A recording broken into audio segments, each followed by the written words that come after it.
What is up, everybody? It is Alex from Heavy New York, calling from Zoom again, and this time we are here with the entirety of Skinflint from Gaborone, Botswana. Thank you for being here. It is great to have you here.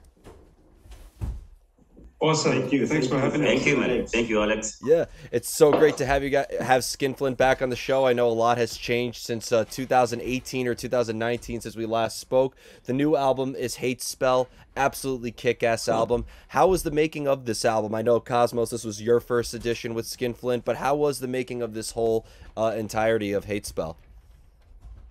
Okay, this was really made out of heart because you know, when you do music out of love and passion, when you go into the studio, you give it yourself, you give it your whole body, and if anything that is from the heart is good. Yeah, the main idea behind Hate Spell was to introduce and breathe new life and energy into the band. As we've been doing this for over 16 years now, so we felt it was also time for change. And when Cosmos came in the band, the percussion was a bit different. And it was also an opportunity to breathe new life into the band. So we put more aggression into the music, while still retaining the raw energy and essence of what made Skinflint, the African-inspired mythology and the raw sound. So we didn't want to overproduce it, but at the same time, sound fresh and new. Yeah. I always know that African mythology was very much part of Skinflint's meaning and everything like that. But I'm curious to where did the idea to combine, where did the metal come in to combine with the African mythology? Why do you feel that heavy metal was the best way to sort of describe the African mythology that's demonstrated in Skinflint? I think it's because we feel that there's more to discover in African mythology as far as the content part of it has never been touched.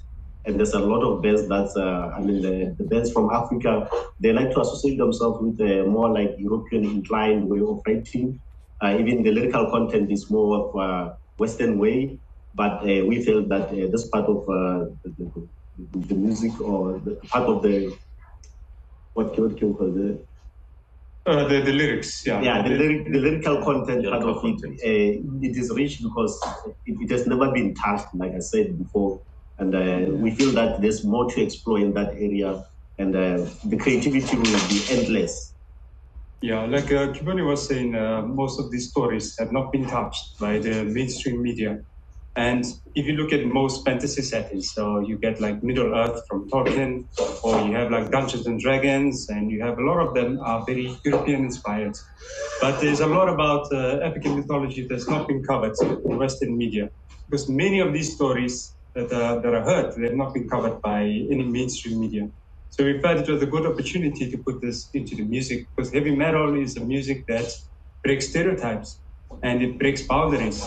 And it gives us that freedom. It's the best platform for us in which we can explore these new ideas. Because I think metal is one of the few genres that actually rewards you when you're a bit different, when you include certain elements of your culture in it. Like even if you might have an accent or something, it doesn't really hurt you as a metal singer or something. But in other genres, that might hurt you more. So I think that's something about metal, is how it's so open, it breaks stereotypes. Yeah, absolutely. And because I know that Africa, the whole continent, there's 56 countries in Africa, and they're all very culturally diverse. I know that Angola is very different from Botswana, which is very different from Kenya and Tanzania. So would you say that this is mainly focused on the mythology from Botswana, or does this kind of range all over Africa? No, it's not actually, the lyrical context is not only based in the stories from Botswana. We just look at Africa as a whole. Sometimes we'll be looking at the Western African mythology, Eastern African, Central African, Southern African. We just look at the whole of Africa as a whole.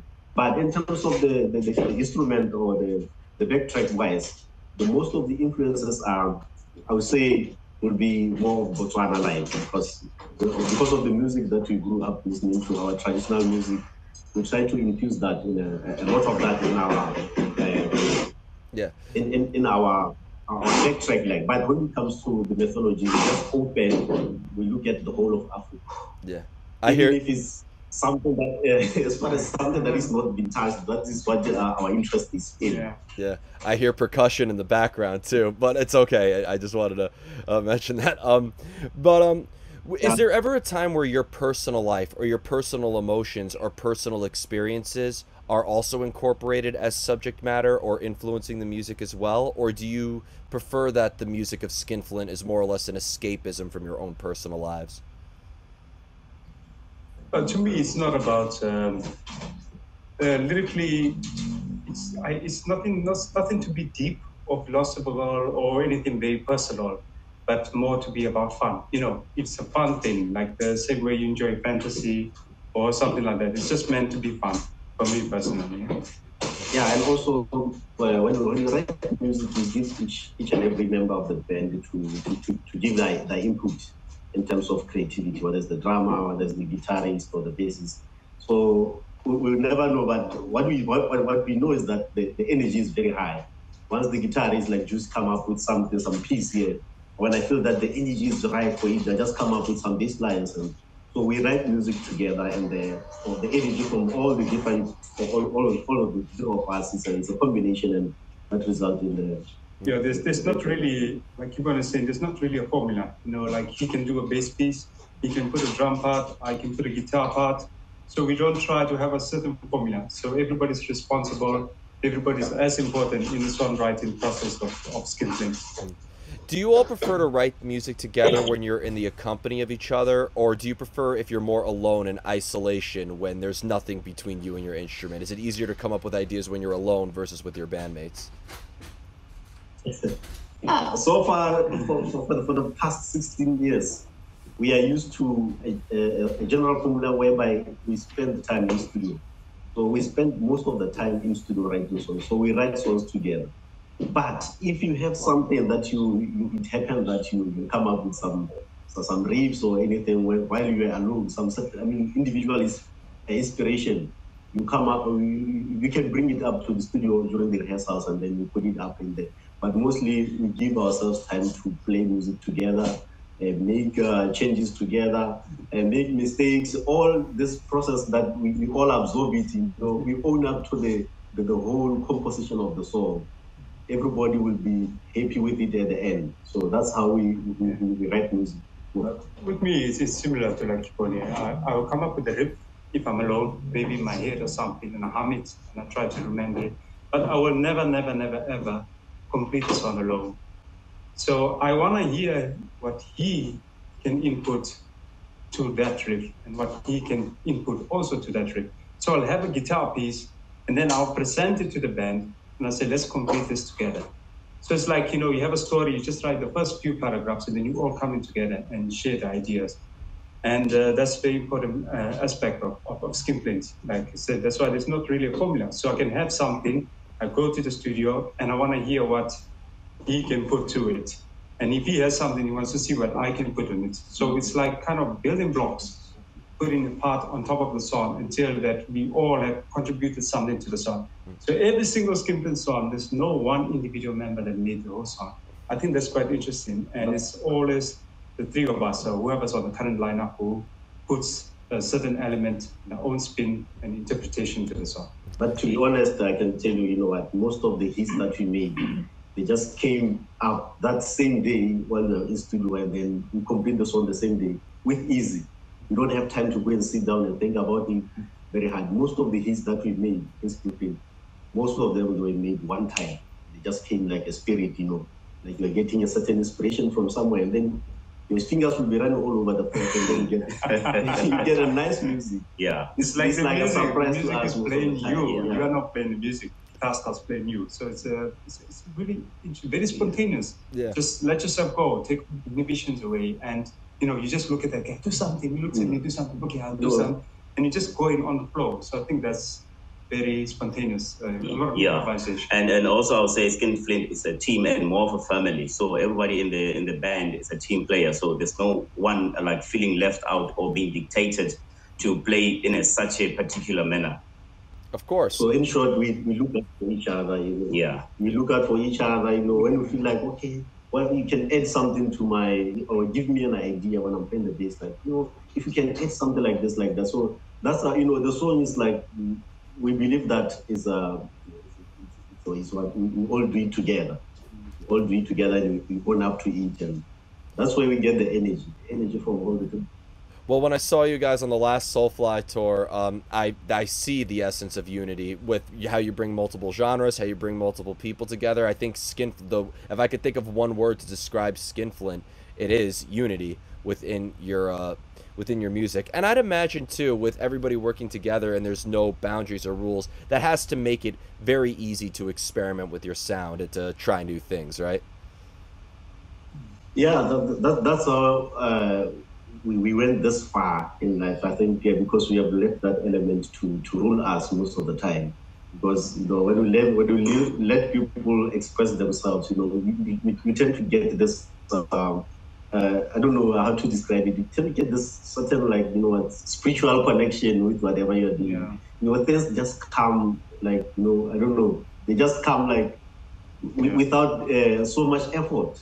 Yeah, I think you can also hear this element of unity if you listen to Hate Spell, because it was our first album with Cosmos, and you can hear the change. You can really hear the change in the songwriting. You can really hear that impact. It's like not completely different band, but almost like a brand new sound. Because when Cosmos came in, we realized we got to play in a different way to suit, you know, his strength. So we want to get the, you know, we ask ourselves in music, what makes you you? What's unique about yourself? And you want to take that thing that's unique about you and make it epic, like as massive as possible, like bring out that uniqueness about yourself. And that's why it's important to know each other so well and to play to the strength of each member. And I think when you do that, you get a very interesting and different sound, because it's honest, it's sincere, and you're not trying to shoehorn anything. You're not trying to put something in a box, but you're allowing things to be. So I think it just sounds more natural that way. And Cosmos, I wanted to actually mention you because Hate Spell is your first album with the band. So was there at all looking at maybe, you know, the first album, Massive Destruction, or were you looking at, you know, the self-titled or Chief of Ghosts? Were you looking at like earlier material to kind of develop a technique, or were you just given full range to bring in your own mix into Hate Spell? Okay, I wouldn't say I was looking at any other album, like previous albums of Skinflint. Like this gentleman said earlier on, we just go into the studio and we do our music. And then, like I said earlier, something that you do out of heart, it always goes in line with what other guys are doing. Mm-hmm. Is there at all, though, a preconceived vision with the with incorporating the mythology in it as well? Like you always bring in these mythological aspects. Is there like maybe a lot of research that goes into, you know, are you reading the literature about mythology? Are you experiencing the mythology from your own way? Is there like a lot of looking outward before you express what's inward? It's a combination of all of that, actually. Growing up in Botswana, Africa, many of the stories, like we're saying, have not been covered by mainstream media, but you hear it. There's a lot of oral tradition, so you hear a lot of these stories. And you grow up there, and those stories, oral tradition is a very strong aspect of African culture, storytelling. So when you live there, you will hear some of the stories. It's just something natural, you know, like that feeling of listening to a story around the campfire, you know, and, you know, you have the lions and in the bush, like you go for a safari and stuff. And, you know, you have to be creative there because we don't have, how can I say, the society and culture is not as compressed, not so hectic. So it's more isolated, very sparsely populated. So a lot of the times your imagination runs, so storytelling is very strong there. You hear a lot of stories.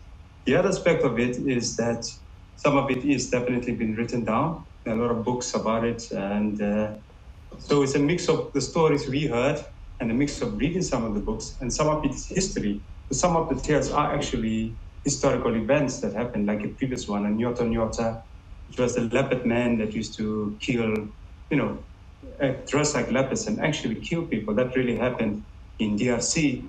And some of the stuff, we play with it. We play with it. We put our own spin to it. So we take some of the stories, but we play with it because it's not set in stone, because it's open to so much interpretation. So we put our own spin on it. So some of it is true, some of it is history, and some of it we put our spin on it. So it's a combination of all. Some of it is ongoing. That's the beautiful thing about art, is that it's life and it can grow and develop. And if somebody were, being that you said the music is open to interpretation, when a listener interprets the music and relates to it in their own way, do you think that adds another layer of meaning to the music as well when the listener is interpreting it as well? Absolutely. That's one reason why me personally, I don't like music videos so much. Because music videos kind of puts an image of a song. But I want listeners to come up with their own image in their head, which is why I believe, like, reading a book is not the same as watching a film or a series on it. So I think it's much better if the listeners put their own interpretation to the lyrics, especially on something like Skinflint, which is such a challenge to shoot videos for, because the fantasy world of Skinflint is not an ordinary world. It's not something that people have a good framework or good background to understand. So it is so crucial that people come up with their own interpretation. And does that make you feel differently about the song as well? Does it make you feel differently than when you first wrote it?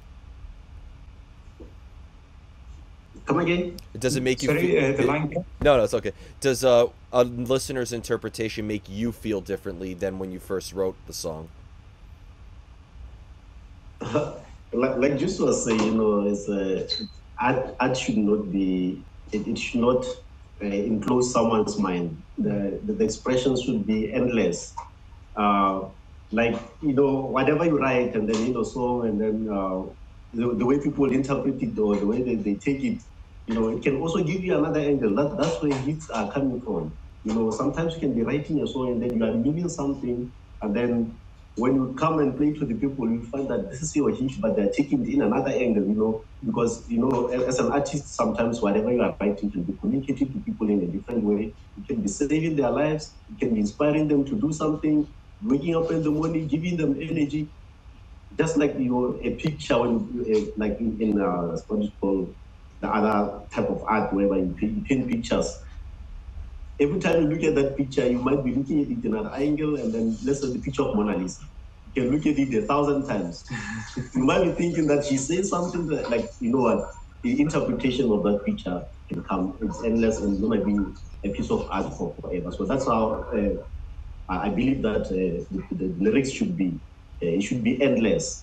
People, even if after 20 or 30 years after we write the songs, the younger people can come and listen to it, and they can put an interpretation to it, depending on how they feel about it, depending on how their life is related to whatever is written on the song. Does the song, and I have two more questions for you, does the song resonate with you differently depending on what the subject matter is? And like when you play the material live, do you think that also adds a whole new type of emotion and atmosphere to it as well? I think absolutely. I mean, when you play live, you're connecting with so many people at once, and that's it's almost like a magical experience. And to play music live cannot be replicated, so it gives another meaning to the song, because you can see directly with the audience their reactions and how it may inspire them, and the parts they like or the parts they don't like. So playing live is not just only about seeing the reaction, but it's also a learning process for us.